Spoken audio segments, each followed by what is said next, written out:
Muy buenas tardes, bienvenidos otra vez por aquí a Lado P, a esta propuesta que Infocielo TV brinda todas las semanas y que tiene que ver un poco con sentarnos a conversar tranquilos, en profundidad, con temas que tienen que ver con la agenda, pero también con un poquito más de análisis de las cosas de nuestra provincia de Buenos Aires. Albino Aguirre, ¿cómo te va? Buenas tardes. Fabián, ¿cómo te va? Buenas tardes. Bueno, vamos a hablar con una dirigente política de Proyección Nacional. Obviamente es una dirigente política del ámbito de la provincia de Buenos Aires, pero tiene naturalmente proyección nacional y es interesante la posibilidad que nos da de hablar a través de esta herramienta virtual a la que ya nos hemos acostumbrado. Margarita Stolbizer, para hablar con ella de algunos de los temas que han generado algún debate en la agenda pública por estas horas. Así que la vamos a saludar. Stolbizer, ¿cómo le va? Buenas tardes, gracias por atendernos. No, al contrario, gracias a ustedes por la comunicación. Bueno, vamos a hablar de algunos temas que están en discusión y en debate en la agenda política nacional, entre ellos algunos de esos temas que están discutiéndose en el Congreso de la Nación, pero me gustaría empezar con alguna reflexión suya acerca de la convocatoria de ayer por el nivel de polémica, naturalmente, que generó en el contexto del aislamiento. Sí, primera cuestión, a mí en general no me gusta opinar sobre las formas de las protestas, ¿no? Ni en esta ni en otras. Más de una vez me han interpelado, me han consultado sobre qué opino de un piquete acá o allá. Y yo digo, la verdad es que no está bien evaluar la forma en que la ciudadanía decide expresarse, protestar, manifestar o demandar, digamos.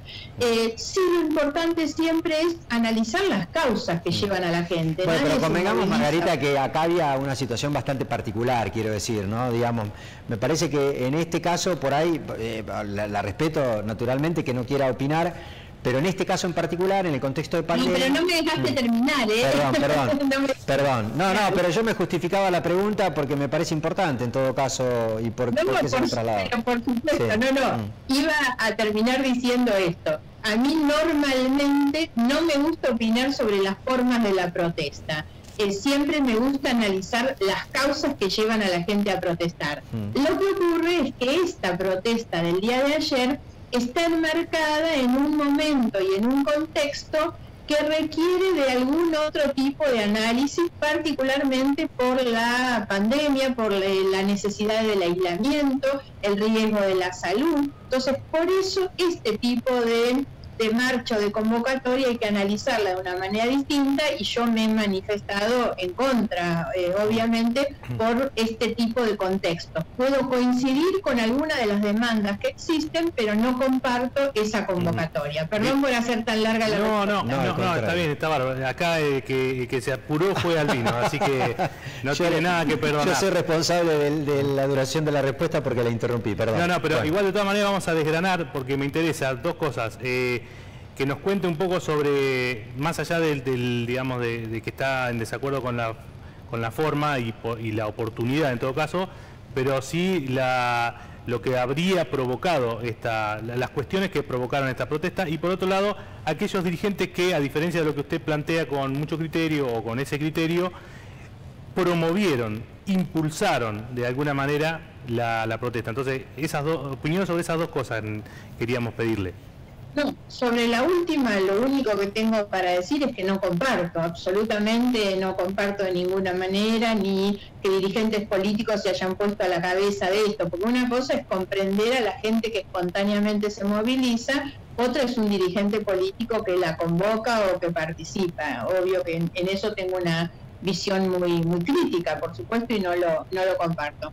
Respecto de las razones, aparecieron como muy mezcladas, digamos. Es bastante difícil determinar, porque si uno escuchaba a la gente que los medios sacaban y que decía por qué razón estaban, no eran todas coincidentes. Había muchas cosas que tenían que ver con la inseguridad, otras que tenían que ver con la cuestión sanitaria, otras con el empleo, otras con la reforma judicial, otras con la corrupción. Había como múltiples cosas. Yo lo que digo es que eso se une en una, que es lo que me parece más comprensible, que es el factor emocional de la gente que está cansada, agotada por todo lo que estamos viviendo, y entonces esto era casi como una explosión, digamos, de esa emocionalidad, y ahí es donde puedo llegar a comprenderlo. Tal vez si no tuviéramos todos los días que llevamos con este aislamiento que afecta a muchas personas esa situación, no solo en lo económico, en lo social, sino también en sus vínculos y en lo emocional, entonces me parece que ese era como el elemento común de todos los que se manifestaban. Después cada uno aparecía por su lado.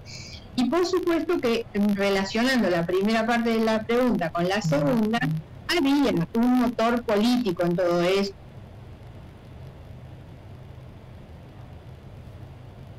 que, bueno, se ha involucrado en esta marcha con una finalidad, una motivación más de tipo política, que es manifestar el rechazo del gobierno. Y sobre eso insisto, yo tengo muchas diferencias con el gobierno, pero no me parece la forma, el modo, la oportunidad para manifestar esa oposición. Da la sensación de que el expresidente Mauricio Macri, no sé si vio los posteos hace un ratito en las redes sociales, él desde afuera se manifestó orgulloso por la multitudinaria marcha. Él habló de gente que está defendiendo el trabajo y su propia libertad. Hay casi como una suerte de involucramiento, casi como atribuyéndose a la representación de su propio espacio la gente que ayer marchó. Los que movilizaron ayer fueron, en esto que usted decía, Margarita, recién, a oponerse contra el gobierno, ¿desde el lado de Juntos por el Cambio o había versiones críticas para con la gestión actual desde diferentes lugares? Y había de todo. Me parece que es un error enorme pretender apropiarse de una movilización que, si bien tuvo, como dije antes, un aspecto de politización, me parece que había mucho más de lo espontáneo y de la multiplicidad de razones por las que estaba. Por lo tanto, no me parece que haya ninguna posibilidad de que alguien se cargue eso como propio, digamos. Y sinceramente les digo, no sigo las cosas que dice Macri, así que no estoy al tanto de lo que pudo haber dicho, pero me parece un despropósito total. El señor vacacionando en Saint-Tropez, opinando sobre la marcha de la gente que está acá, y muchas de las cuales están efectivamente sufriendo, porque hay gente que realmente está pasándola mal, que tiene el problema de que no ha podido trabajar y demás, y que el señor desde su lugar de vacaciones en Europa esté pretendiendo eso, bueno, obvio que me parece absolutamente mal, ¿no? Ahora le voy a hacer una pregunta concretamente sobre los temas que se discuten por estas horas en el Congreso y sobre los que la he escuchado. Usted tiene alguna posición cercana, pero la última, en términos estrictamente políticos, que tiene que ver con algún concepto que alguna vez usted nos lo comentó charlando con nosotros en este espacio, que era esta idea que usted veía que iba el proceso político configurándose en la Argentina de manera tal de formar, digamos, algún espacio de representación de centro-derecha y algún espacio de representación más progresista, digamos. ¿El GEN se quedó ahí en qué lugar? ¿Dónde? Nosotros seguimos representando las mismas ideas, principios y valores desde que nacimos como partido político. Esa es la razón por la cual no hemos adherido a la conformación de ninguna de las dos coaliciones, digamos, que han imperado y que imperan, por supuesto, porque yo lo que no puedo desconocer es que esas dos coaliciones ocupan prácticamente el escenario político electoral. Me refiero a la coalición que gobierna hoy y la que gobernaba antes. Nosotros, yo siempre, y vengo repitiendo esto desde hace mucho tiempo, particularmente desde el momento en que fui candidata a presidenta, diferenciándome de ellos, siempre decimos los pilares con los que nosotros creemos que se debe construir un país son la búsqueda de la igualdad como contenido, pero sobre todo como horizonte, y la decencia como comportamiento. Una decencia que no tiene que ver con una mera moralina, el honestismo, lejos de eso. Una sociedad decente también es aquella que no permite que unos sean explotados por otros. Es un concepto mucho más profundo. Y yo creo que esas dos ideas en conjunto, la de la igualdad y la decencia, no son expresadas de ninguna manera por esas otras dos coaliciones. Para nosotros no puede ir una desvinculada de la otra, y por lo tanto creemos que sigue habiendo como un espacio vacante para quienes expresan esas ideas. Yo creo que no hay progresismo de los que se llenan los bolsillos propios a costa de los otros. y no creo tampoco en los que proclaman la República, pero siguen haciendo negocios particulares o sostienen una visión inhumana de la política. Entonces, aún con los malos resultados electorales, pues yo reconozco que, para decirlo de manera vulgar, garpa mucho más la polarización, la confrontación, pararse en los dos extremos, que lo que nosotros hacemos, que no tiene los mejores resultados. Sin embargo, les digo, duermo tranquila, camino sola por la calle y sigo levantando las mismas banderas que son las de un progresismo, pero un progresismo entendido, como lo decimos nosotros, de la mano de esos dos principios. Tolvícer, respecto de uno de los temas que decía Elvino, que estaban debatiendo en el Congreso por estas horas, y que ayer también tuvo como una especie de expresión en la marcha o en la protesta, en el banderazo, es el tema de la reforma judicial. Usted tiene mucha vinculación porque siempre trabajó los temas judiciales y además porque una de las cosas que se dice es que se busca impunidad para el gobierno previo de Cristina, y una de las denuncias más importantes tiene su raíz en una denuncia que hizo usted. ¿Cómo ve usted lo que ha planteado el gobierno como bajo el título de reforma judicial? ¿Qué posibilidades le ve? ¿Qué expectativas tiene sobre eso? ¿Es posible que avance? ¿Cómo lo ve? Me parece que el gobierno se ha equivocado respecto a cómo encarar una reforma que es necesaria. Yo pienso que una reforma del sistema de justicia es imprescindible en la Argentina, lo pienso desde hace muchos años y lamento que nunca se haya puesto esto en el centro de la escena. Primero que nada, porque hay que pensar en función de los ciudadanos y ciudadanas, millones que todos los días van a los tribunales para que se les reconozca algún derecho. Si un problema tiene la justicia en la Argentina es su lentitud, su falta de eficacia, su baja credibilidad. Entonces, lo primero que se debió haber hecho era conformar un grupo de trabajo del que participaran los representantes de los jueces, de los fiscales, de los defensores, de los colegios de abogados, y establecer un buen diagnóstico sobre cuáles son los puntos que hay que reformar en el funcionamiento de la justicia, y tal vez trabajar 6 meses, un año, no sé. ¿Y ese no es el rol de la comisión, Margarita? ¿No es el rol ese que tiene la comisión que formó el gobierno? ¿No tiene justamente ese objetivo? Bueno, es que un problema que tiene justamente es, primero, que la comisión se conformó y el proyecto ya se envió. Seguramente el proyecto enviado y discutirse debió haber sido el resultado del trabajo de un grupo, de una comisión. El otro problema es que la comisión, yo no hago una crítica a quienes están, pero los que están son los elegidos del presidente, no son los representantes de los estamentos que trabajan en el sistema de justicia. O sea, no hay representantes de los jueces, representantes de los fiscales, representantes de los abogados, en realidad, y lo que debió haberse hecho era eso, un grupo muy amplio con representación de los sectores que trabaje para establecer un diagnóstico y después se eleve cuáles son las propuestas, entre las que podría haber o no un proyecto como el que se envió, pero fue al revés. Fíjense ustedes, si uno mira lo que ocurrió, y digo porque estas cosas además terminan debilitando al presidente, y yo quiero tener un presidente fuerte, firme, y no que se debilite con estos errores, digamos.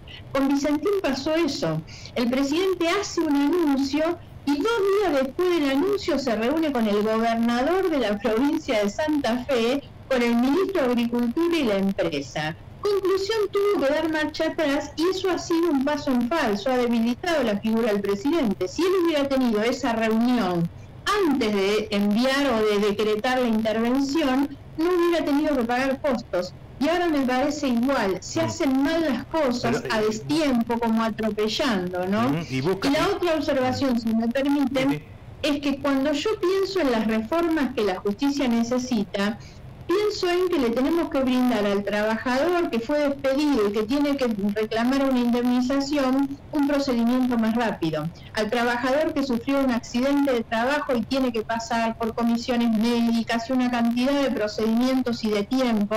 A la mujer que pelea una cuota alimentaria, que quiere actualizar una cuota que quedó desactualizada y tiene trámites y costos. La verdad es que la justicia hay que reformarla para mejorarle la vida a la gente. En cambio, el presidente decide mandar un proyecto donde las reformas, entre comillas, porque yo creo que nombrar más jueces no es reformar nada del sistema de justicia, pero él decide tomar el fuero federal penal, que es el fuero donde tramitan las causas de los sectores de poder, las causas de narcotráfico, las de corrupción. ¿Por qué no reformamos la justicia para mejorarle al ciudadano común, digamos, que hoy tenemos un problema gravísimo, que 8 de cada 10 argentinos no cree en su sistema de justicia? Entonces mejoremos esto, pero hay que mejorarlo con los jueces adentro, los fiscales adentro, los abogados adentro, con ellos. Está bien que el presidente tenga sus elegidos, sus notables, pero me parece que es muy importante que estén haciéndolo los que van a ser los operadores del sistema. A ver si lo entiendo, Stolbizer. Usted dice arrancó por el fuero equivocado, digamos, para resolverle la cuestión en términos de la administración de justicia a la gente. Podría haber arrancado, qué sé yo, por el fuero laboral, por el fuero civil y comercial, y la prioridad fue atender este debate que es histórico, hace mucho tiempo, y que muchos coinciden que efectivamente requiere de alguna modificación, que es el fuero federal. Es una cuestión de prioridad acerca de dónde señaló el presidente la reforma, digamos. Yo en esto de todos modos reconozco algo. Cuando yo digo cuáles son las cosas que a mí me parece que hay que reformar, es la opinión de Margarita, digamos, no es que yo tenga en esto la verdad revelada. Por eso es que me parecía mucho más importante que se hubiera conformado un grupo de trabajo con mucha amplitud donde estuvieran los representantes de los distintos estamentos. Sí. Y en ese lugar se estableciera un buen diagnóstico que determinara, bueno, cuáles son los problemas de la justicia. Pues yo les digo, para Margarita los principales problemas son la lentitud, la ineficacia, la falta de transparencia. El Poder Judicial mantiene privilegios que no deberían existir. Bueno, esas son mis prioridades. Ahora, acepto que puede haber otras, pero para eso es que se debe conformar un grupo donde se defina, bueno, ¿a dónde va la reforma? ¿Qué es lo que queremos arreglar? Pero esas son las cosas que no están claras. Es interesante, más allá de que usted aclare que es la opinión de Margarita Stolbizer, porque la verdad es que no se escucha mucha opinión de oposición al proyecto desde el punto de vista jurídico, desde el punto de vista de lo que algún dirigente por ahí considera que debiera ser prioritario. Casi como que lo que domina en términos del rechazo al proyecto del oficialismo es la frase esta que es opinable, en el sentido de que buscan impunidad, pero no he escuchado objeciones de orden técnico, digamos, como la que usted manifiesta, con lo cual... Bueno, en realidad eso es así. Si uno escucha, volviendo, digamos, a la primera parte de nuestra conversación sobre la marcha de ayer, y donde uno escuchaba muchas cosas de la gente que tenía distintas motivaciones, y yo estoy casi convencida que los que hablaban sobre la reforma no sabían en qué consiste, no han leído el proyecto que se envió, digamos. Y me parece que por eso creo es que lo importante es trabajar de otra manera y definir con mucha claridad, bueno, a dónde hay que apuntar. El Poder Judicial tiene, porque yo les mencionaba recién uno de los aspectos, determinados, demasiados privilegios. La Constitución les garantiza la inamovilidad en su carrera y en su cargo. Ahora, no tienen por qué garantizarles que no van a pagar impuesto a las ganancias, no tienen por qué garantizarles que esa inamovilidad es aunque se comporten mal o tengan un mal desempeño. ¿Por qué no pueden ser sometidos a un control de gestión, a una evaluación, digamos, de cómo cumplen su tarea? Entonces hay muchas cosas que se podrían discutir, pero insisto, se decidió hacerlo de otra manera, haber enviado ese proyecto al Congreso, pretender que ese proyecto en el Congreso salga en 3 semanas, y me parece que eso es lo que no está bien, porque eso es volver a dividir a la Argentina en el medio. Claro. Proyectos de esta naturaleza, una reforma tan estructural, tan necesaria como una reforma del sistema de justicia, debe ser materia de un consenso muy amplio, donde se llegue al Congreso y esto se termine aprobando, si no por unanimidad, por mayorías importantísimas. En cambio, así se va a terminar con un proyecto aprobado con la mitad de las cámaras, y no es bueno eso, no es bueno terminar de esa manera, porque insisto, la reforma es necesaria. Por eso no estoy de acuerdo tampoco con los que plantean que no se puede reformar nada. Y una acotación más, si me permiten, en un minutito. Sí. Escucho también mucho ruido y muchas opiniones en torno a los costos. Entonces muchos que dicen, no se puede porque cuesta mucha plata.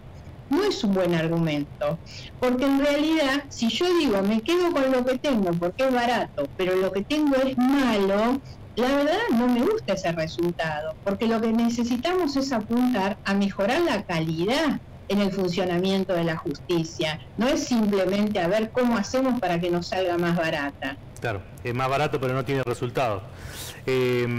Margarita, la llevo a la provincia, si le parece. Usted, bueno, fue candidata a gobernadora, fue legisladora provincial, diputada nacional por la provincia de Buenos Aires. ¿Cómo está viendo estos primeros meses de gestión de Axel Kicillof? ¿Cómo está viendo esta cuestión de que aparenta como cierta tensión en el manejo de lo que es la pandemia en el AMBA, o la cuarentena o el aislamiento en el AMBA, con algún roce con la capital federal? Digamos, ¿cuál es la mirada que tiene usted de esas cuestiones de gestión? Es bastante difícil hacer una evaluación de gestión cuando a esta gente les tocó semejante situación, digamos, la verdad, haber asumido un gobierno y que prácticamente cuando no habías terminado de poner la cola en la silla tuviste que afrontar una pandemia como la que tenemos, y bueno, es como bastante difícil en realidad. Yo tengo una visión sumamente crítica, aunque la diferencia de muchos de los que marcharon o de los que se manifiestan es la cuestión de la seguridad. Como ustedes saben, yo vivo en el conurbano, vivo en el oeste del conurbano, y yo siento que la problemática de la inseguridad sigue siendo año tras año igual o peor. Me siento a veces a mí misma como culpable de que digo las mismas cosas de hace 20 años, pero lo cierto es que las gestiones en materia de seguridad son malas y la actual es malísima. Sinceramente, tener un ministro de seguridad que aparece en una manifestación haciendo ostentación de su moto, de su arma, y que lo único que le preocupa es salir en los medios de comunicación, sinceramente a mí me gustaría ver un ministro juntarse con las organizaciones sociales, con la policía, con los fiscales, y ver de qué manera pueden presentarnos un plan, porque la inseguridad que tenemos como ciudadanos, como ciudadanas, es la inseguridad frente al delito, pero también es la inseguridad frente a un Estado que, debiendo protegernos, no nos protege, ¿no? Y son muchas las cosas que se deberían estar haciendo, y no veo hoy al ministro ni al gobernador, pero cargo las tintas particularmente sobre el ministro por las características que el ministro tiene, obviamente. No veo un plan, no veo una política de seguridad, y esto me parece altamente preocupante, sobre todo porque si tenemos que ubicar cuáles son los problemas principales de la provincia, más allá de las cuestiones económicas, sociales, del trabajo, el otro tema es de la seguridad. Y las primeras son cuestiones que dependen mucho más de decisiones nacionales. En cambio, la seguridad es estrictamente un tema de la provincia de Buenos Aires. Claro, digamos, a ver, las cuestiones eminentemente económicas requieren de atender la situación del contexto actual. La provincia recauda poco. Naturalmente, siempre la provincia de Buenos Aires dependió del aporte del gobierno nacional, y lo que no abunda hoy por hoy es recurso. Pero lo que usted dice, la cuestión de la seguridad se puede trabajar con un plan, no requiere, digamos, de mayor esfuerzo económico o de una traba surgida de la pandemia, digamos, si usted no advierte que hay un trabajo en ese sentido.